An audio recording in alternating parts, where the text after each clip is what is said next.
Assalamu alaikum wa rahmatullahi wa barakatuh. Bismillahirrahmanirrahim. Bwana Mtume sallallahu alayhi wa alihi wasallam anaendelea katika usia wake akimuhusia binti yake Fatima Zahra salamullahi alaiha.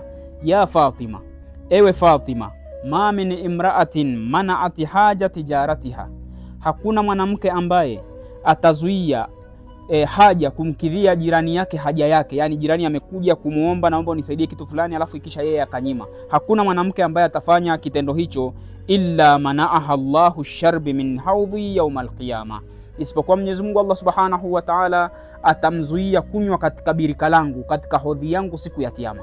Mwanamke wa Kiislamu, dada, katika nyumba yako wewe mwanamama, usiwe na tabia ya kuzuia na kumnyima jirani yako vitu ambavyo havina sababu kunyima. Kufanya hivyo unajiweka mbali na Bwana Mtume sallallahu alayhi wa alihi wasallam, na zaidi siku ya kiyama, siku ile ambayo kuna kiu kikali, hautokunywa pamoja na Bwana Mtume sallallahu alayhi wa alihi wasallam. Wassalamu alaikum wa rahmatullahi wa barakatuh.